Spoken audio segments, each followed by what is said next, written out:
আমরা অনেক বিরোধিতার জন্য বিরোধিতা করতে পারি, কিন্তু পরিবর্তনের বাতাস যে একটি অলরেডি শুরু হয়ে গেছে এটা আমাদেরকে স্বীকার করতে হবে। এই বাজেট আত্মসম্মানের কথা বলে, এই বাজেট আত্মনির্ভরশীলতার কথা বলে, এই বাজেট আত্মমর্যাদার কথা বলে। পথ হারাবো বলে এবার পথে নেমেছি, সেভাবে বাংলাদেশ জাতীয়তাবাদী দল এবং বর্তমান সরকার পথে নামেনি। মাননীয় স্পিকার, আমরা পথে নেমেছি, পথটা তৈরি করে ইনশাআল্লাহ। মাননীয় স্পিকার, বর্তমান বাংলাদেশে যে বাজেটটি আমাদের মাননীয় অর্থমন্ত্রী প্রস্তাবনা আকারে পেশ করেছেন বর্তমান মহান সংসদে, এই বাজেটটি আসলে জাতীয় এবং আন্তর্জাতিকভাবে সমাদৃত হয়েছে বলে আমি মনে করছি। সংবিধানের fundamental rights, fundamental principal of state policy দুটোকে মাথায় রেখেই এই বাজেটকে জনগণের সামনে নিয়ে আসা হয়েছে। পথ হারাবো বলে এবার পথে নেমেছি, সেভাবে বাংলাদেশ জাতীয়তাবাদী দল এবং বর্তমান সরকার পথে নামেনি। মাননীয় স্পিকার, আমরা পথে নেমেছি, পথটা তৈরি করে ইনশাআল্লাহ। আজকে বর্তমানে যে বাজেটটা রাখা হয়েছে, টপ টু বটম দেশের সকল পর্যায়ের জনগণের ভাগ্য উন্নয়ন, তাদের জীবনের মান উন্নয়নের বিষয়টিকে মাথায় রেখেই মাননীয় স্পিকার এটিকে সামনে নিয়ে আসা হয়েছে। আমরা মনে করি এই বাজেটের যদি চ্যালেঞ্জের কোনো পার্ট থেকে থাকে সেটা হচ্ছে এটি বাস্তবায়ন করা, এবং we have already taken the challenge. Bangladesh জাতীয়তাবাদী দল, বর্তমান সরকার যে কোনো ধরনের চ্যালেঞ্জ নিতে প্রস্তুত ছিল, আছে এবং থাকবে। বর্তমানে বাংলাদেশের যে আর্থিক অবস্থা, যে ভঙ্গুর অর্থনীতি, বিগত 17-20 বছর ধরে যে সিস্টেমেটিক্যাল ডিস্ট্রাকশন সকল রাষ্ট্রীয় প্রতিষ্ঠানগুলোতে করা হয়েছে, সকল কিছুকে ওভারনাইট তুলে নিয়ে আসা সম্ভব না, এটা আমরা সবাই জানি, আমরা সবাই বুঝি। সে কারণে আমাদের এই বাজেটটাকে বাস্তবে রূপ দিতে হলে সকলের সম্মিলিত প্রচেষ্টা প্রয়োজন রয়েছে। সকলকে সাথে নিয়ে আমাদেরকে একসাথে এগোতে হবে। সমাজ কল্যাণ মন্ত্রণালয়ের প্রতিমন্ত্রী হিসেবে দায়িত্ব পাওয়ার পর থেকে এ পর্যন্ত রাত দিন কাজ করে যাচ্ছি কিভাবে সব থেকে ভাইব্রেন্ট একটি মিনিস্ট্রি এটাকে করে গড়ে তোলা যায়। আমার মাননীয় মন্ত্রী মহোদয় এখানে আছেন। আমরা সকলে মিলে চেষ্টা করেছি বাংলাদেশ জাতীয়তাবাদী দলের যে manifesto, one of the main signature project যেটা ছিল ফ্যামিলি কার্ড, সেটাকে পাইলটিংটা বাস্তবে রূপ দিতে, এবং আমরা সাকসেসফুলি সেটা করতে পেরেছি ইনশাআল্লাহ। আমাদেরকে ফ্যামিলি কার্ড সহ, কৃষক কার্ড সহ, আমাদের যুব সমাজের উন্নয়নের জন্য চাকরি থেকে শুরু করে যত ধরনের সামাজিক পরিকল্পনা নেওয়া সম্ভব বর্তমান বাজেটে সবগুলো নেওয়া হয়েছে।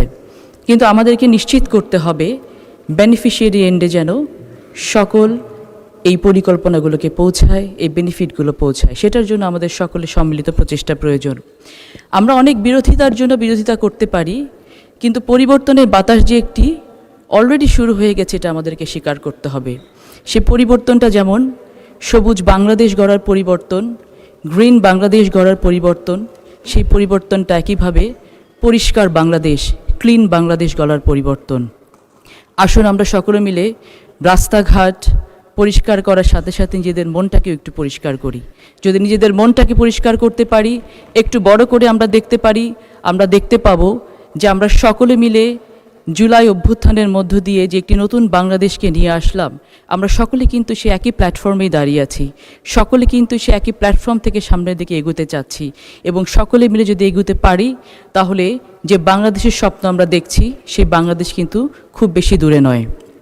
এই বাজেটে যেমন জাতীয় সম্পর্ককে বিনির্মাণ করার জন্য চেষ্টা করা হয়েছে, আন্তর্জাতিক সম্পর্ককে অনেক বেশি স্ট্রেংথেন করার চেষ্টা করা হয়েছে। এই বাজেট আত্মসম্মানের কথা বলে, এই বাজেট আত্মনির্ভরশীলতার কথা বলে, এই বাজেট আত্মমর্যাদার কথা বলে।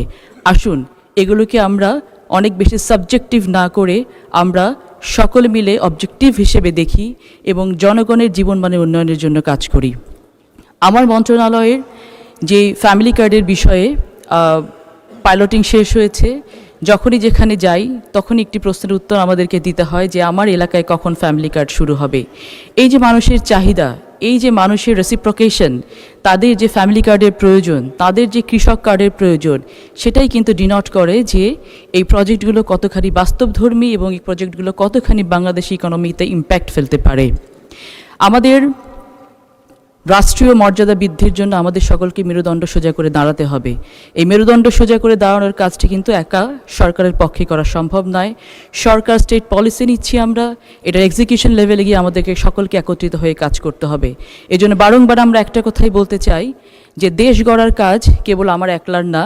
আমরা দেখেছি বিগত সময়ে যখন এক একটি সেক্টরের উপরে অত্যাচার হয়েছে তখন সেই সেক্টর প্রতিবাদ করেছে, কিন্তু যখন একটি সন্তানের গায়ে গুলি লেগেছে তখন কিন্তু ঘর থেকে মা বাবা সহ সকলে বেরিয়ে এসেছে।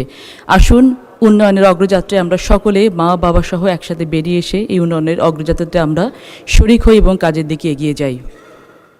সময় কম, এলাকার কথা কিছু না বললেই নয়। নাটোরের মানুষ, আমি নাটোরের মেয়ে।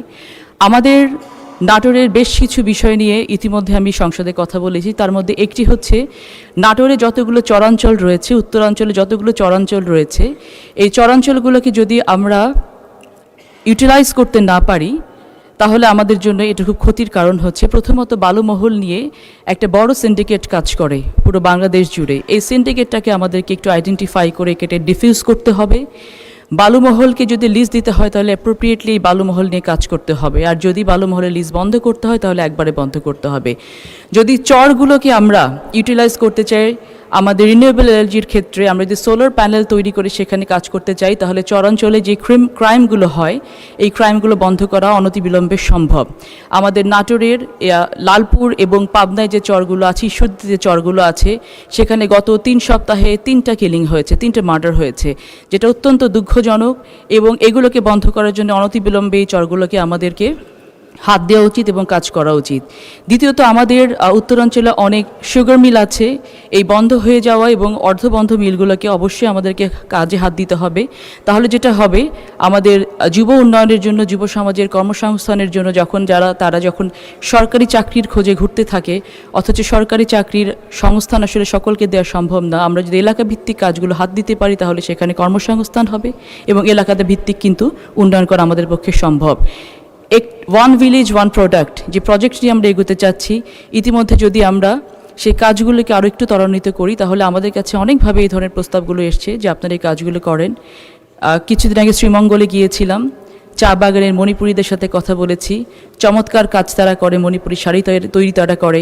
রাজশাহীতে আমাদের তাঁত আছে, টাঙ্গাইলে তাঁত আছে, নাটোরে আঁক আছে, বিভিন্ন জায়গায় বিভিন্ন প্রোডাক্ট আছে যেগুলো নিয়ে আমরা কাজ করে জাতীয় এবং আন্তর্জাতিকভাবে স্বীকৃতি লাভ করতে পারি।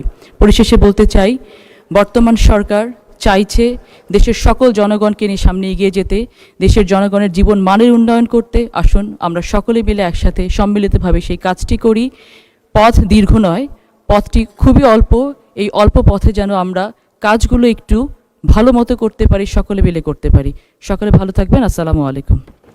আপনার স্বপ্নগুলো আকাশ ছুবে প্রবাসীর হেলিকপ্টারের মাধ্যমে। বিয়ে, জন্মদিন অথবা যে কোনো বিশেষ প্রয়োজনে হেলিকপ্টার ভাড়া করতে যোগাযোগ করুন স্ক্রিনে দেয়া নাম্বারে। প্রবাসীর হেলিকপ্টার, নিরাপদ ও সাশ্রয়ী বাহনের বিশ্বস্ত নাম।